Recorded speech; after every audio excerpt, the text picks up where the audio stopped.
Thank you for taking the time to listen to today's episode.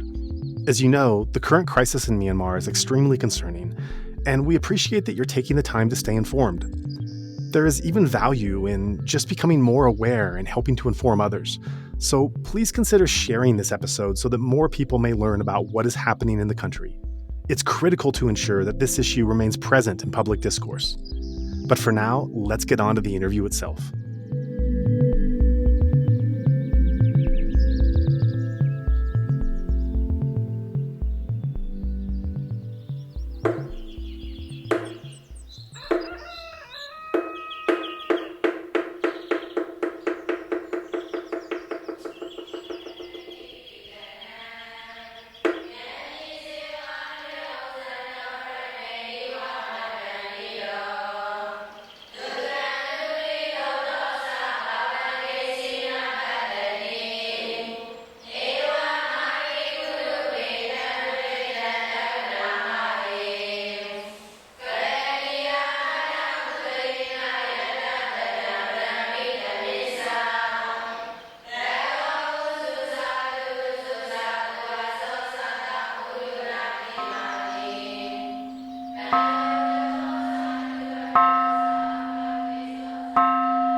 And welcome back. Our topic today is one that, like many of the topics we cover on this show, is often overlooked. Specifically today, we're going to be looking at wood, and even more specifically, teak wood, a highly prized wood for which Myanmar is famous. And I'm joined by not one but two guests today, Timo and Shirsho, who are going to speak to us about the different elements of the international teak trade and the ways in which this applies to Myanmar and the various underhanded elements that connect the teak trade to many unsavory elements of past and contemporary Myanmar politics and history. So I'm going to start with Shirsho and have you introduce yourself for our guests. Hi, I'm Shirsho Dasgupta. I'm an investigative reporter with the Miami Herald, and I'm based out of Washington, D.C.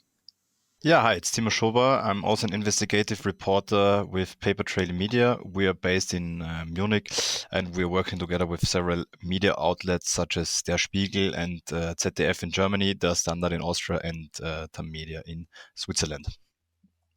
Okay, thank you. And you've both worked on this issue of teak, but you've both worked slightly differently. If I understood correctly, Timo, you focus more on the teak that is transported to the European Union, and Shirsho, you focus more on the teak transported to the United States. How did you guys start collaborating? Were you collaborating before, or did you happen to be independently working on teak and find one another? This whole investigation was led by the ICIJ. That's the the International Consortium of Investigative Journalists. That's an NGO based in the US. And we came together because I think in total 39 media outlets were cooperating. And in the beginning there was a leak from the Myanmar tax department, which has shown that the teak exports both to the US and to the European Union and several other countries are going on despite some sanctions. And so in the beginning, I guess both of us were starting to get into the topic, like the teak trading of Myanmar, how important it is for the regime over there. And then we naturally both focus on our reporting areas. So I had a special focus on Germany, but also on the European Union in general. And Shirsho, maybe you can tell something about your focus with the US.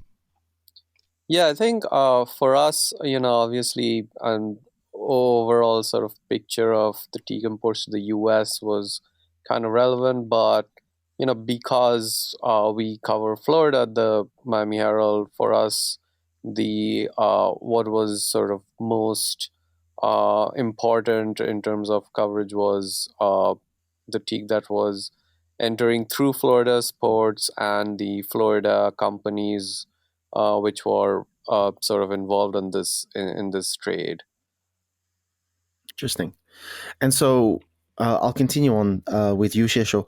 What can you tell us about teak? I think our audience is sort of aware of the Myanmar context. I think many people would be aware of teak goods as something that is associated with Myanmar, but we're clearly looking at a very global context and a global phenomenon. Why is teak relevant? Why do people care?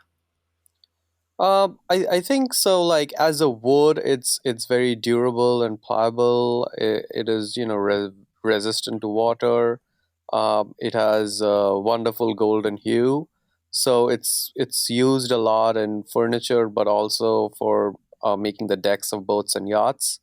And for centuries, it has been considered to be a symbol of affluence. And among the different varieties of teak that you get, I think you get teak in Asia and Africa as well. So among these varieties, Myanmar teak is generally considered to be the best. Now, this reputation combined with decreasing supplies due to deforestation and a very laborious extraction process from deep in the rainforests of Myanmar and some parts of Myanmar's neighboring countries sort of combine and make teak a quite expensive luxury product nowadays. But nevertheless, so teak clearly is a very sort of highly sought product in the Myanmar context, and I've seen the teak forests myself. I travel to the center of the country; like they're quite large and quite impressive. But you're saying that there's deforestation. How much of a deforestation are we looking at? Are we getting into the territory where this industry is simply not sustainable, or is it just a temporary sort of overexploitation that can easily be corrected for? I think there are efforts to sort of harvest teak in plantations, but which in turn you can argue that over time that will become sustainable because they're just growing it for this product. But at the same time, if you're talking about old growth teak from the forests themselves, that the stocks of those trees are dwindling. So, per World Bank's estimates, forests made up 70% of Myanmar when the country became independent in 1948, but now that figure stands at a little more than 40%. And the country lost a fifth of its forest in just the 2 decades between 1990 and 2010, according to the UN.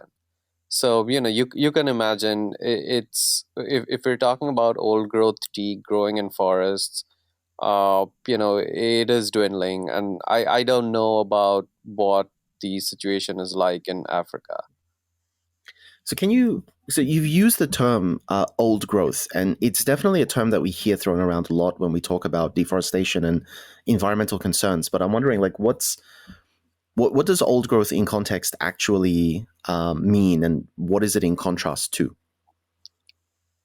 I think it's basically a forest that which has sort of attained kind of age, as you, if you will, without any significant disturbance from humans and human activities. And so it has its sort of unique ecological and features, and it's kind of like its own ecosystem in a way.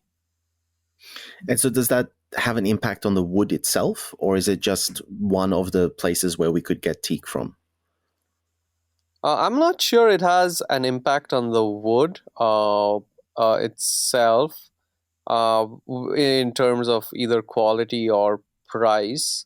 But the thing is, like, even if you're sort of like harvesting teak just for export or for production for like furniture and stuff, for manufacturing products, as it were, you will be basically clearing land. Which means, in a country like Myanmar, where most of the country is under forest cover, that does mean that forests are still getting destroyed. And as we know, teak obviously takes a long time to grow. These are like big, massive trees. So even harvesting will take years, maybe even decades. So it's not like in the short term, just harvesting is not sustainable in any way. Okay, so let's take a historical view, because this is something that I know that we discussed previously.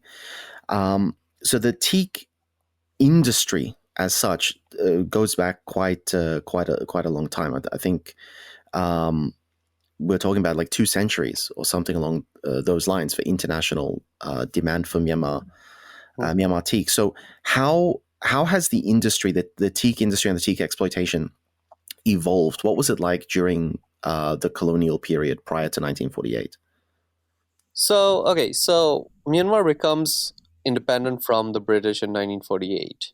And then within like, I think around 15 years, it comes under a military dictatorship in the early 1960s, and the economy is closed off.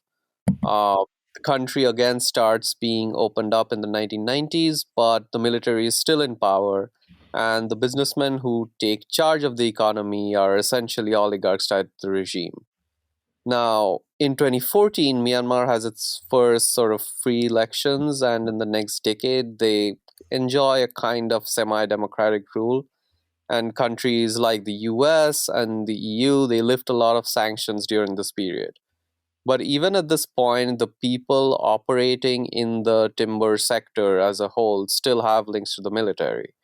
And some of them have, allegedly also been involved in smuggling and drug running and, all sorts of illicit activities. Now, since the 1880s, when timber started being logged commercially by Europeans in Myanmar, this whole industry has been plagued by labor abuses. And, as I mentioned, on top of that, the rapacious logging has led to deforestation.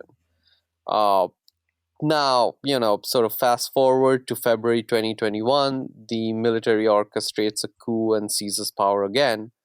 And a few months later, the US, the EU, and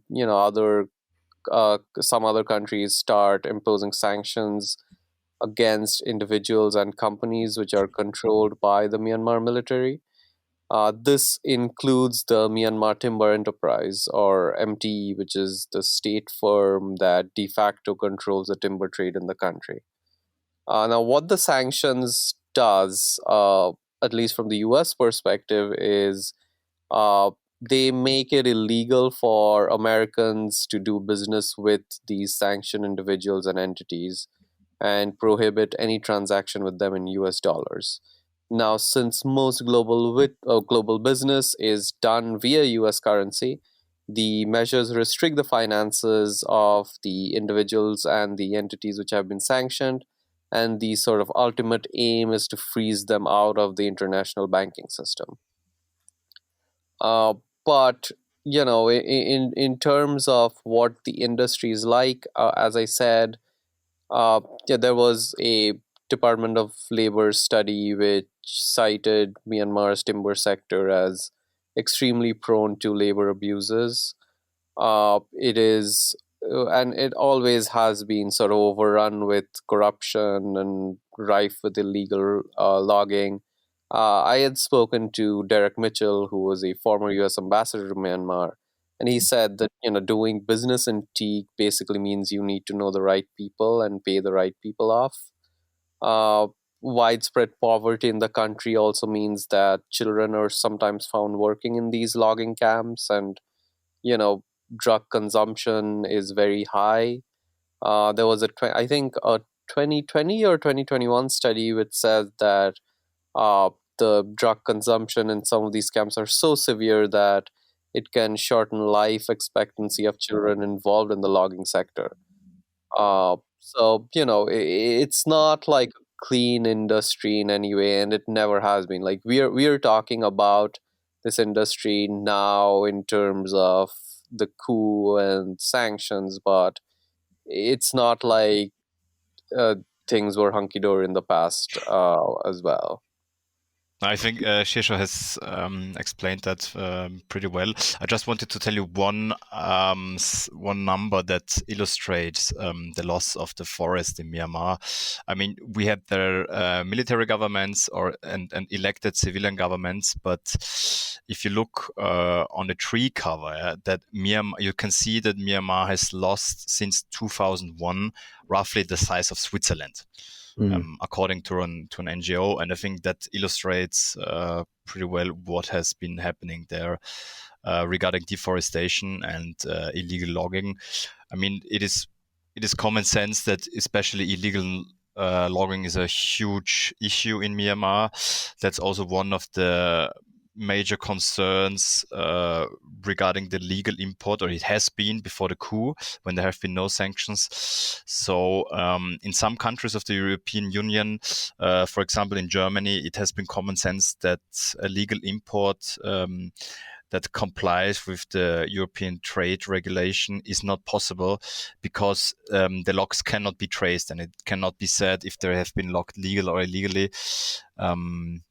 That's just something that I wanted to add. And another aspect why the teak of Myanmar is so precious is that there are now alternatives like artificial teak. But it's common sense that natural teak wood is the best teak wood, for example, for the decking of yachts. In the industry, it is still very popular, and the demand is still very high. And so it is a vital revenue source for the regime.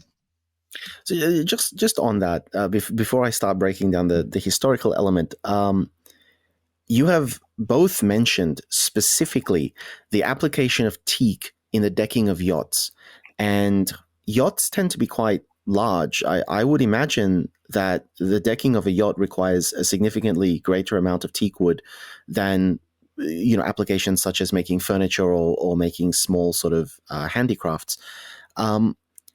But yachts set off a red flag for me. Is the demand for teak being driven by, let's say, affordable luxury, just nice little trinkets that normal people might like to have on their coffee table? Or is it being driven by the wealthy elite layer in the West who have concerns such as, what wood am I going to use for my yacht? Is there a weird sort of socioeconomic split here? No, I think we're definitely talking about the demand of luxury yacht, because if you compare the amount of teak that you need for a decking of a yacht of a Russian oligarch, for example, and compare it to normal furniture, there's a huge difference that everyone can see. So I mean, I've visited some trade fairs, I think Shirsho as well, and if you talk to the suppliers there, everyone says that if you're a millionaire, it was one conversation that comes to my mind now. I was speaking to a captain on a fair, and he was walking on the ship, and actually it is not allowed to go on the ship on a trade fair with shoes, because they fear that the teak might be demolished by normal shoes. And he was the captain was telling me that, if of course you can take artificial teak, and it's possible, but if you're a millionaire or a billionaire, you want the best. And the best is natural grown teak. And there's still an extremely high demand because it's the best product. And that's what is driving the demand. This is, I mean, I've been doing this podcast for a while. This is one of the most unusual and mind-boggling, let's say, contrasts that I've been presented with thus far.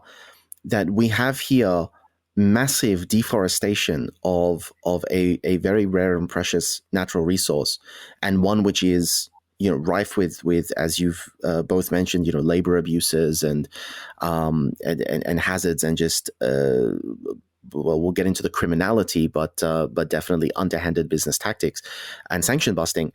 And on the other hand, we have yachts, the actual symbol of opulent wealth and luxury. It just seems perverse that it could be possible that so much sort of destruction and devastation in one country is being driven by something that is so ridiculously niche and exclusive to the mega wealthy.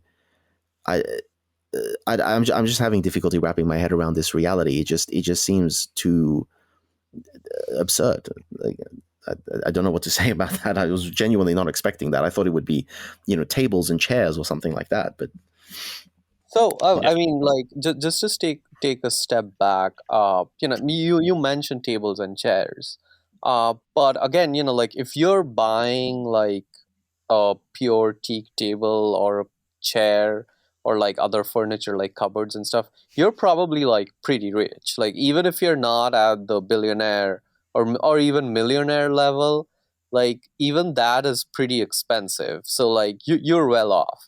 Now, of course, we're talking about luxury yachts, but which is sort of like the pinnacle, as it were.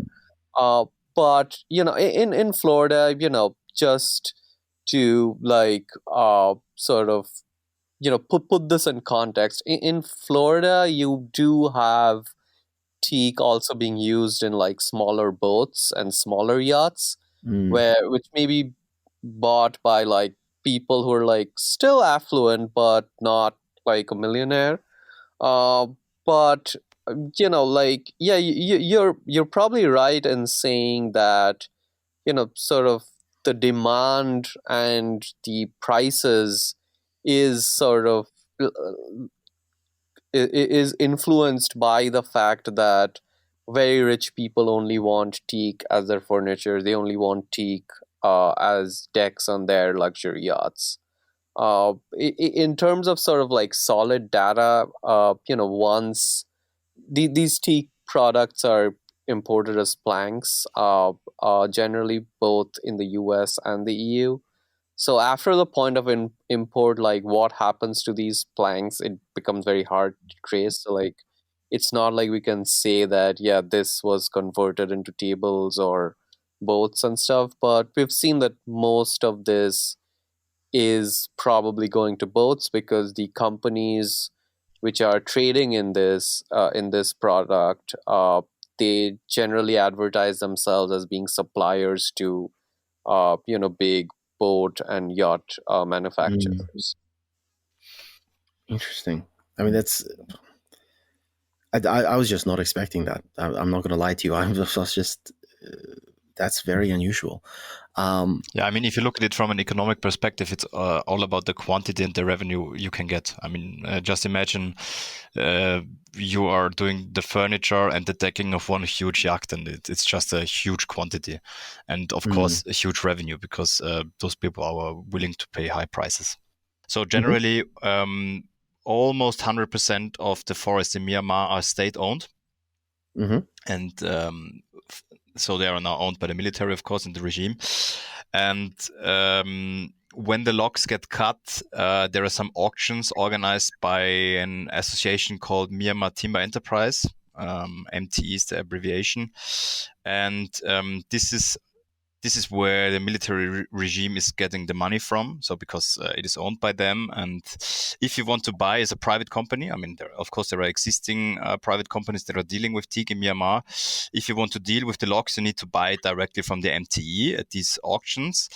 And the problem, or kind of a problem, is that, for example, in the European Union, and I think in the US, it is the same situation as far as I remember, the MTE, so this association that is doing the auctions and organizing the trade, is sanctioned.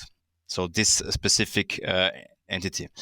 And the argument of a lot of traders in Europe is, well, the MTE might be sanctions, but of course I do not buy directly from the MTE. But this is not how it works. So they buy it from private companies.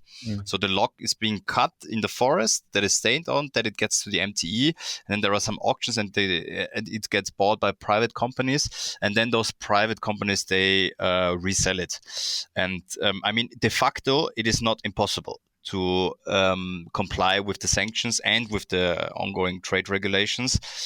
But so as I have made the experience that some authorities, like customs, they are not able to deal with the sanctions because they only look at the MTE. And if it is not coming directly from the MTE, and if it's not written in the documents, they say, okay, there is no entity, there is no association that is being sanctioned by the European Union, so it's okay. Okay, so once again, opening up a whole bunch of different windows there to look at. So let's look at it in sort of the different dimensions. There's the government/military component. There's the actual industry of logging and teak itself within Myanmar, and then there's the international trade component, the sanction busting. So you're saying that the actual organizations who are going in and cutting down the wood are owned by the state. They're owned by the government. Is that in the post-2021 coup world, does that mean that the teak industry in Myanmar is effectively owned by the military? Yes. Yes, definitely. Yeah, so from sort of the point of cutting in the forest to the auctions, like every step of the way is controlled by the MTE, which is a state firm. So, right now it's being controlled by the military. After the auctions, once they go into sort of private hands, so to speak, they can be they're generally processed in like sawmills and stuff. But we've heard experts say that, firstly, a lot of these sawmills may also be partly owned by the military or owned by people tied or close with the regime. And these private companies are also generally tied to the military in some way or the other, because again, like I'd said, this is a very sort of closed off sector, and historically, you had to be politically connected to the regime, and that has sort of always been the case. So during the NLD government period, 2015 until the coup of 2021, was there any attempt made by the government to remove the people in positions of ownership and positions of control within the teak industry who have close personal, family, or financial connections to the military, owe their positions to the military, and advocate for the military within the democratic and industrial sort of sectors that exist within Myanmar? Yes. So there were some reforms introduced, some some steps towards transparency was taken. There was this document which was created, which sort of maps out the different processes and like the different points at which you'd need like paperwork to prove sort of like the chain of custody. I think that's sort of like the term which is used in the sector. And what it essentially means is there will be some sort of trail, ideally electronic, but if not, but in the context of Myanmar, it was like a paper trail, which shows that this wood came from this forest and passed through the hands of XYZ entities or people or whatever. But this the sort of results from these steps were it was minimal because again this was a paper trail, so things were easy to forge, and even during this period some of the heads of like the entities and even like empty sections etc were still sort of controlled by the people who were like close to the military. So it was still like sort of an ongoing process when the coup happened. Obviously changing and reforming an industry which has existed and operated in a certain way for like more than 100 years, it takes time, right? Mm. And we didn't really have the time to see that. Okay, so that means as the coup happens, we still have the industry be carried by momentum and legacy largely in the hands of people who have close personal connections to the military and who are therefore happy to continue supporting the military through the revenue that they raise. Is that the case? Yes and no, in the sense that, yeah, like not everyone was probably close to the military, but there were some people who were. Mm-hmm. And there were also like a lot of actors who were like otherwise kind of corrupt and, allegedly had their hands dirty. Right. Okay. And so turning now to the actual industry itself, because I think this is a very important point. Like I know that we have to talk about the trade, the international trade, and the sanctions, and we will. But I don't want to overlook the suffering of the people who are actually working in this industry. You're talking. Both of you have mentioned labor abuses, specifically among them child labor. What sort of conditions are we talking about? It doesn't appear at first glance. It's not something that we would associate with abuse. When we look at the mining industry, we understand the conditions in which mining occurs and how that could very easily turn abusive. But the logging industry does not, on face value, appear to be an industry that lends itself to labor abuses like that. So what's actually going on in this industry? I don't have any sort of I didn't speak to any person who had like first-hand experience. But sort of my understanding from speaking to experts is that, as I mentioned, there's a lot of drug consumption in these logging camps. These logging camps are located very deep in the jungles, and these kids sometimes they're not even accompanied by their parents. They work in these camps months at a time. Uh, they have to operate sort of like heavy machinery to sort of cut down the trees. So this is not like a safe work environment. There isn't really much safety equipment which children or like even adult laborers have in the sector. But there is like one thing which we should also sort of take into context is that we are sort of looking at it from a kind of Western perspective of labor and human rights, which is fine, but it's not like children are always forced to work in these camps.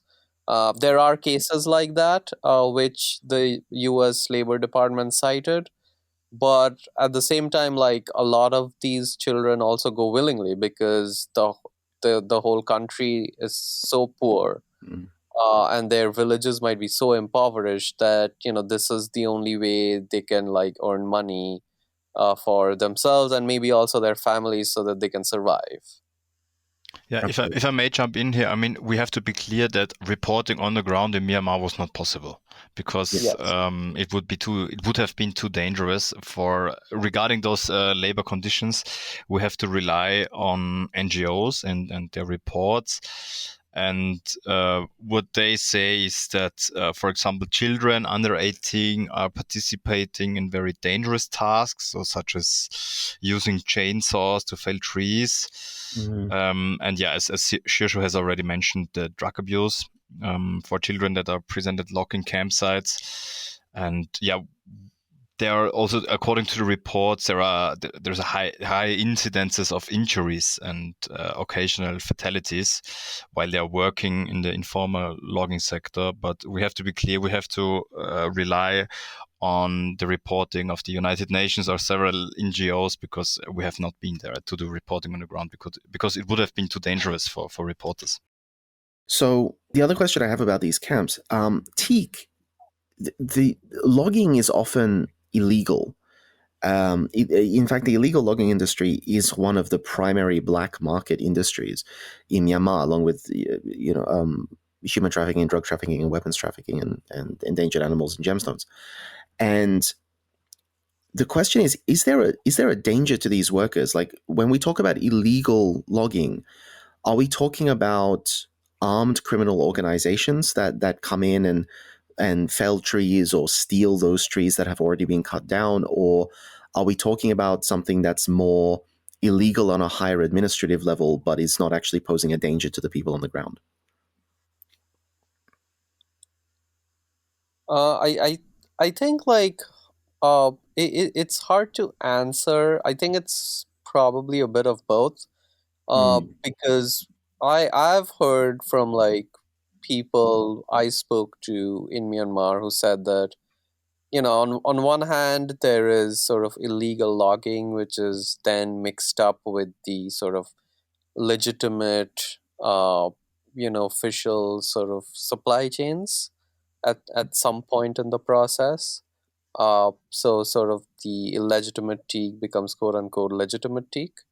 But at the same time, some of these in some areas you do have, especially right now, you might have the military operating some camps directly.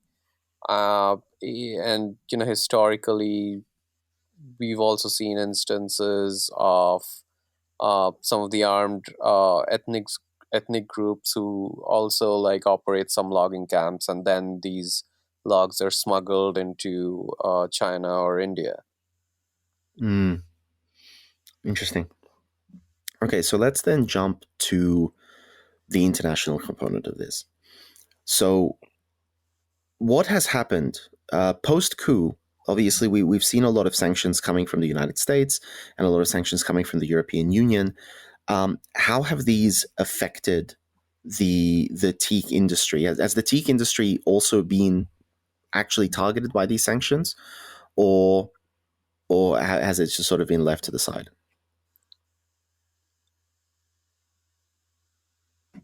Yeah, as I have already mentioned, in the sanction of the European Union, the MTE, so the Myanmar Timber Enterprise, has been targeted.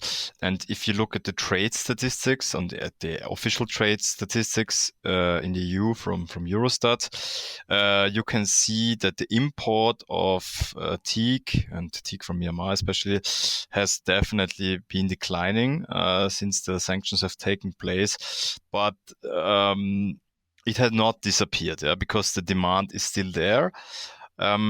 What has actually happened is that some companies in the industry have found new ways to import teak. So there have been in Europe, there have been several cases where one company in a country with poor law enforcement in comparison to other member states of the European Union was importing the teak, sometimes directly from Myanmar, sometimes through third countries, through a third country state like India or Thailand, etc. And the problem is that when in Europe a company is doing that, and for example, one customs agency is failing to do a proper due diligence, and the teak is in the European Union, there will be no longer control, because once it has entered the European market, there are no longer controls, because it is free to trade, because it's a free trade zone. So I guess speaking from a European perspective, the demand is still high.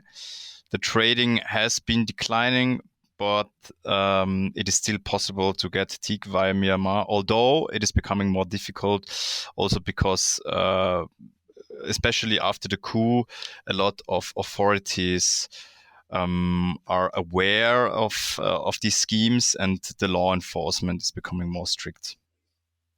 For our analysis of sort of trade data from the United Nations, Myanmar made at least 400 million in timber exports since the coup, and a fifth of that came from the combined sort of sanction markets of the US and the EU. In terms of the US, we haven't really seen any decline. So as I said, before 2014, like trade was very restricted anyway. So things only started being being opened up after that. So if we look at sort of trade data from uh, the U.S. Bureau of Economic Analysis, which sort of records import values from 2013 to 2022, it trade in wood products from Myanmar sort of peaked in 2019 at like 20 million. But in 2021 and 2022, it was like 14.7 million each year. And that is only the sort of second place in the last 10 years. So we haven't really seen much of an effect of the sanctions. Nearly 6 million pounds of timber from Myanmar entered the US after the sanctions. And the total value of this is, currently around $25 million.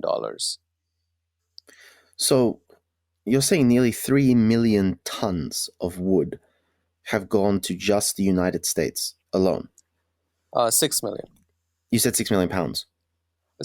Yeah. Then it's like, but it's metric tons. I'm not sure. Sorry. Yeah. I don't think it's like divided by 2. I'm not sure. 2.2. It doesn't matter. But you're saying $400 million since the coup alone, which is in the US and EU combined. Yeah. In the EU. Yeah. Sorry. 400 million. 400 million globally, and 20% of that in the US and EU. So effectively, in the last 2 years and 5 months, approximately $80 million of teak has been transported in violation of sanctions to the United States and to the European Union. Is that the correct statistic? Yeah, we don't know whether it's like a violation proper, because as Timo mentioned, there are ways of getting around the sanctions. But yeah, we can say like after the sanctions were imposed, that is sort of the figure. So you're saying that we can take the teak from Myanmar. If we take that Myanmar teak and we transport it to the European Union, that would be illegal. But if we take the teak and we transport it to a third country, and from there we transport it to the European Union, now it can become legal. That sounds exactly like money laundering, but with wood. How is that legal? Like, how does that not still count as a sanction busting? No, actually, I have to correct you. Maybe I was a bit unclear. It is still illegal. So, okay, because due to the sanction, it is not possible to legally import teak. It is just a way, if you get it by a third country, it is just a way to deceive the authorities. And of course, it is harder to check, and it's harder to do a proper due diligence control, and it is still illegal. And as I have already said 20 minutes or something like that ago, already in 2017, countries like Germany have concluded that it is not possible, just because of the European trade regulation, to import teak from Myanmar legally, because the level of illegal harvesting is that high. It is definitely not legal, and it has in some countries been illegal before the sanctions and the coup has taken place. Which is very heartening to hear, and that's good. But then the question is there anything that can be done to prevent this? If we're shipping by a third country, I presume that third country would have to be a country that itself is a teak exporting country. Otherwise, would it not raise eyebrows to say, here is a shipment of teak coming from a country that famously does not have forests? Or are people not investigating at that depth? Yeah, sure. That's India, for example, because they have also natural growing teak there. But something that is very popular among importers is that they say that, you're right, it's teak from Myanmar, but it has been logged before the coup. So it's still legal. If you take three European countries before the coup, you have three legal opinions. And that was the problem, because it has not been illegal in Europe. Some countries have said, yeah, it is illegal. Some countries said, no, it's still possible. And so this is something what is common sense generally in the European Union. It is not possible to trace the locks until they have been locked. So it depends a bit on the authority, and something that is, you can say funny, or it's pretty crazy, that despite it is definitely illegal to import teak, or it has been in 2022, the European Union, respectively Eurostat, has official statistics where you can see the teak of Myanmar is still being imported into the EU. So they know. They know that this is happening. Yes, they do. Is anyone doing anything? Depends on your point of view. I would say personally, from our experience during the research, that in some countries the authorities are aware of the problem and they are aware what it means if you have an import from Myanmar. But there is one specific case that comes to my mind that is a real good example of how authorities are sometimes not able to deal with this issue. So in general in Europe, you can, if you want to import a good into the European customs area, you can import it anywhere. So, for example, you're in Germany and you want to import a good, but you can declare it already in, I don't know, let's say Estonia, because it's the same trade zone. So, and that is one of the schemes. There have been actually from Austria company. I hope it does not get too difficult now. An Austrian company has had a subsidiary in Poland, and this subsidiary in Poland has ordered teak. And actually, it was imported into the EU in Estonia, and then it passed the whole way to Poland, and it went also through Germany. And they had to declare it, but they said, okay, the teak is being brought to Poland. And the German authorities, when they heard about this case, they immediately informed the authorities in Poland. But and they also got notice of this, but it took so long until they started to examine this particular case that the teak has already been sold to I don't know who. So the authorities, they knew that there was an import of teak that was probably illegal, and they also make an examination, but it was just too late. The teak was already sold. So we can just, because of the four freedoms within the European Union, we can just exploit member states who have sort of less developed or slower bureaucracies and slower investigative mechanisms, and just go into those countries openly committing a crime, but being able to move out of that jurisdiction before law enforcement is able to do anything. Yeah, exactly. There was also a case in Croatia. There has been a company that was importing teak, and it was kind of the drug dealer. Okay, no, let's take it back. It was kind of the dealer for several European countries, because this particular company that was really importing tons of teak worth millions of euros, it did not even have an own warehouse. So it was not even stored in Croatia. It just got declared in Croatia, and then it went directly to Germany, to Italy, etc. And that was how it worked for a long time. There have been similar cases in Italy, for example, and that's basically the scheme that European companies have been using to circumvent sanctions. That's absurd. I'm wondering, is there any way to tell, if you're presented with a piece of wood, is there any way to tell, number one, how long ago was this wood cut down? And number two, where did this wood actually come from? Like, is there any scientific examination that we can perform?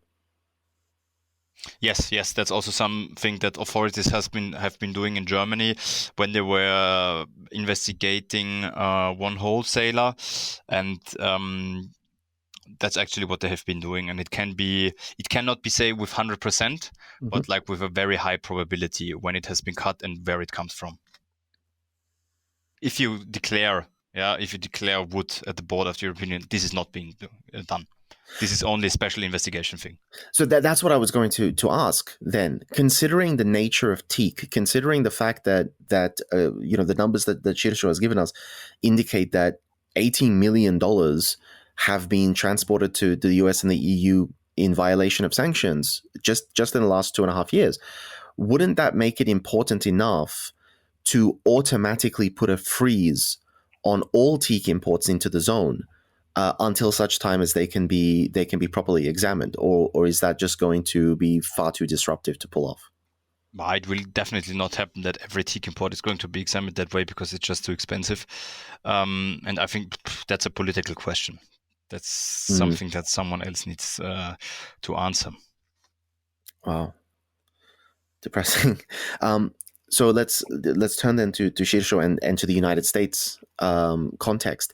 The United States is not like the European Union. The individual states of the US do not have, as far as I know, independent trade relations and independent customs regulations. So how are people getting the teak into the United States if they can't exploit the same loopholes that the European Union presents? So I think for the US, it's basically a resource and a problem of priority. So, investigating sanctions violations generally falls on the small agency, which is part of the Treasury Department, called the Financial Crimes Enforcement Network, or FinCEN. Now, we know from prior reporting about FinCEN that they are understaffed. Now, on top of that, some experts we spoke to, including former FinCEN and Treasury officials, said that the sort of veritable avalanche of sanctions against Russia due to the war in Ukraine is probably sucking up all of their resources right now. Secondly, the volume of trade that the US does with Myanmar is tiny compared to many other big countries, right? So enforcing complicated sanctions and investigating violations on products with small trade volumes and whose consumers honestly may be politically influential and financially well-heeled is probably not priority right now, unfortunately. Having said that, I think around a month ago, the Justice Department did announce a special interagency task force called the Timber Working Group to combat illicit wood trade. So maybe we'll see some action in the near future. We don't know if any of the wood traders who have imported Myanmar teak to the US after the sanctions, if they've been investigated. It is possible that is happening. Justice Department does not confirm or deny ongoing cases generally. And there is also the possibility that a special exemption has been granted for these imports. That has happened before. But when we reached out to the government, to these companies that we reported on, and to the trade associations which represents them, none of them would say whether they had received an exemption. So we just don't know. There is a lack of clarity on that end. And again, why there is seemingly no action right now is probably because of the war in Ukraine, honestly. Okay, so with this in mind, due diligence requires that we pose this question, and I apologize in advance for asking for conjecture on something that you can't possibly be in a position to say with certainty. But the companies that are importing the Myanmar teak, just as many companies who import goods in violation of sanctions or in violation of ethics, is there a possibility, or what is the likelihood that these companies are simply so large that they're not internally making the connection, they're not consciously aware of the fact that they are importing teak from a country where it's unethical to do so, or that they're importing teak in a way that is potentially even criminal. I mean, certainly in the European context, what Timo was saying, having a dealer going through Poland or going through Croatia, those people obviously know that they're committing a crime. Otherwise, why would they do that? But with other commodities we've discussed on this channel, for example, aviation fuel, the possibility lingers that some companies are unaware of the impacts that they're having and unaware of the fact that what they're doing is illegal or immoral until it's pointed out to them. Have you had any interaction with companies? Can you speak at all to whether these companies are aware of what they're doing or whether there's just a misunderstanding? So I've had limited interaction with some of them, with a couple of them actually. They did not answer too many questions, and most of them did not answer our sort of detailed questions that we'd sent prior to publication.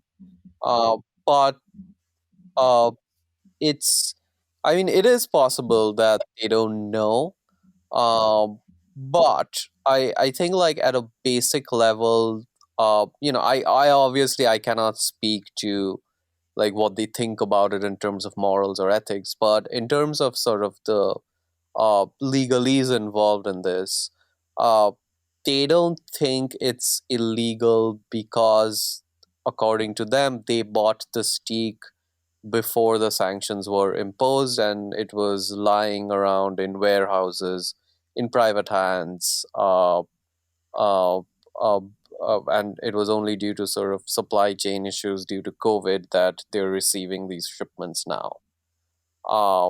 But having said that, again, the sort of former Treasury officials we spoke to who sort of looked at the language of the sanction or regulation that was issued, they firstly clearly said that the date does not matter, and that was how this specific sanction was denied. What was designed? Sorry, that the date of purchase would not matter, and secondly, even if you sort of take for granted that your wood is lying in warehouses,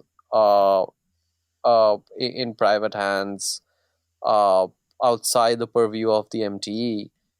From just like a due diligence perspective, it's like, yes, but it's still in Myanmar. It's being exported through the ports of Yangon, and some of the terminals we know are controlled by people close to the military or directly controlled by the military. It's like these should be raising red flags. Like, do you really want to risk prosecution? It just seems, from due diligence perspective, it just seems very risky. Like, we have to keep in mind that if an entity is found to have violated Treasury's sanctions, there are civil and criminal penalties which can exceed several $1 million and bring up to 20 years of prison time. And another risk of ignoring sanctions is that violators' properties and assets might be frozen if the Treasury Department deems it to be related to a prohibited transaction. So, it just seems from a due diligence perspective too risky. But the wood traders, if you ask them, they will just say that we're not doing anything wrong because we bought this wood, like we placed the order for this wood long before the sanctions were imposed. Fair enough. And I want to check in with Timo as well. Have you had different experiences with different companies, or have you been interacting with the same companies Shirsho has? Yeah, I had interaction with different companies, and most of the companies were denying any wrongdoing, especially in Germany and in Europe. But the case which I've been telling some minutes ago, like this import to Poland from from the Polish subsidiary of an Austrian very huge wood company. Actually, when we confronted them, they admit their wrongdoing, and they said it was their own mistake. And actually, they said it was the mistake of one of their workers, but they admitted everything and said it should not happen again. So at least something. I mean, that's comforting. So then, my question following on from that, and this is, I'll start with Shirsho, looking at the U.S. context. What is it that should be done, and what is it that could be done in order to limit this? Because tens of millions, I mean, you're saying a $40 million industry since the coup. That's going to buy a lot of bullets. It's going to buy a lot of guns, and ultimately it's going to pay for a lot of civilians to be killed. So this is a problem that must be solved. What is it that we can actually do, starting with the U.S. context, to try and stem this trade and therefore stem the flow of money to the military? Okay, so it's not 40 million, it's 400 million. Oh, sorry, 400. My mistake. But yeah, I think, obviously enforcement and investigation, like Timo said, if you sort of route your sort of supply chains through several countries, it makes it harder to track, which means that if you have to investigate it properly, it requires more time and resources. So there's that. But at a basic level, as we all know, enforcement can only go so far. I think advocates that we spoke to, both who are engaged in sort of like the environmental and conservation fields, and also the pro-democracy activists in Myanmar, all of them basically say that like enforcement, yes, obviously, but we have to sort of raise enough awareness about the issues surrounding this product so that there is like a fall in consumer demand. Because as long as there is a demand on the consumer side, even if you like enforce it stringently, even if you like go for outright bans and stuff, there will be ways in which this product is procured. So basically, all we have to do is to get billionaires to start caring about the third world. Yeah, I guess so. Yeah. Awesome. That fills me with so much hope. So Timo, same question, but from the European perspective, is there anything that we could be doing or should be doing to stem this trade? Well, I think it's a pretty hard question. I think it is important that the authorities are aware of what an import of Myanmar Teak means. So that this is something that is actively financing a very brutal regime with human rights abuses, etc. And I guess it would be, especially from a European perspective, it would make more sense to make a total ban of Myanmar teak imports, and not only to import the Myanmar Timber Enterprise, because in my opinion, and in the opinion of a lot of experts, this is not a loophole, but a lot of companies are trying to use this construction as a loophole, and I think it would be very clear also for the authorities that it is not possible to import Myanmar teak legally, and I guess this would be something that would be very helpful. But of course, this is something that policymakers need to decide, and what we cannot decide.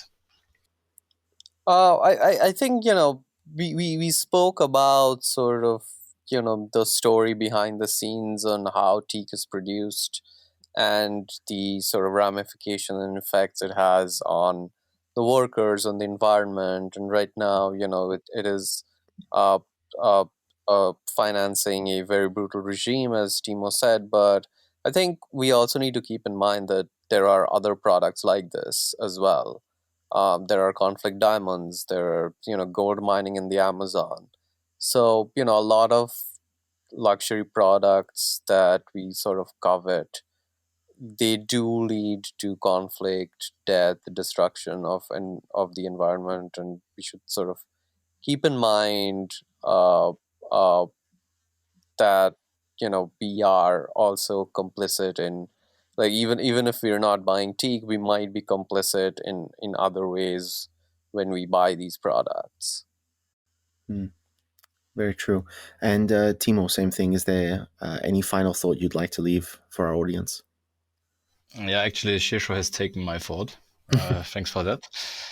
No, I just would agree 100% with Shirsho, and I would just like to tell anyone, if you're buying a product that has something to do with teak, try to look at it where it comes specifically, and always keep in mind that if it's natural teak, it might be very likely that it is sourced originally from Myanmar, and that this is revenue for a brutal military junta that is actively shooting down its people.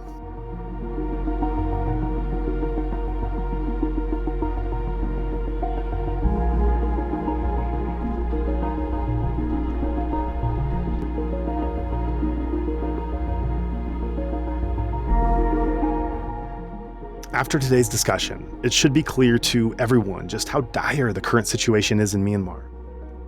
We're doing our best to shine a light on the ongoing crisis, and we thank you for taking the time to listen. If you found today's talk of value, please consider passing it along to friends in your network. And please also consider letting them know that there is now a way to give that supports the most vulnerable, and to those who are especially impacted by the military's organized state terror. Any donations given to our nonprofit mission, Better Burma, will go to the vulnerable communities being impacted by the coup. If you would like to join in our mission to support those in Myanmar who are being impacted by the military coup, we welcome your contribution in any form, currency, or transfer method. Your donation will go on to support a wide range of humanitarian and media missions, aiding those local communities who need it most. Donations are directed to such causes as the Civil Disobedience Movement, CDM, families of deceased victims, internally displaced person IDP camps, food for impoverished communities, military defection campaigns, undercover journalists, refugee camps, monasteries and nunneries, education initiatives, the purchasing of protective equipment and medical supplies, COVID relief, and more.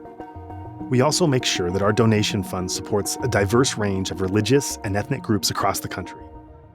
We invite you to visit our website to learn more about past projects, as well as upcoming needs. You can give a general donation or earmark your contribution to a specific activity or project you would like to support, perhaps even something you heard about in this very episode.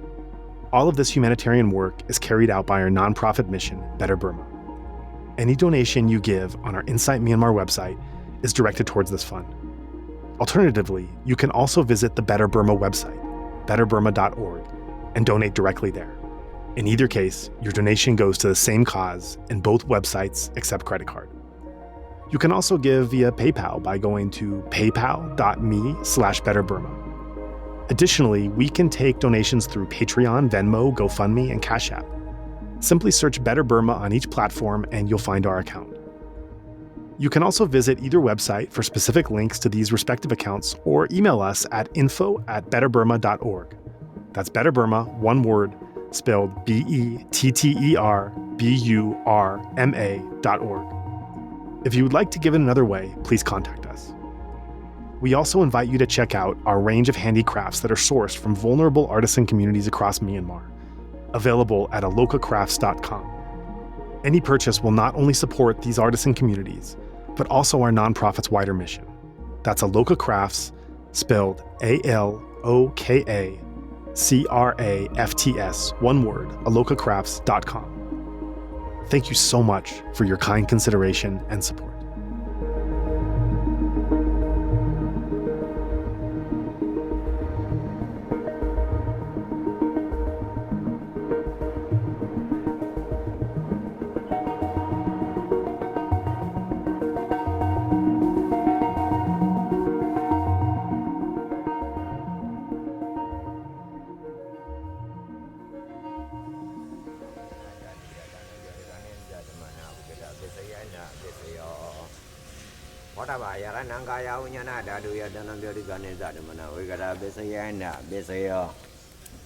Oba yarananda dayananga yaranaya dayanam boda yaranam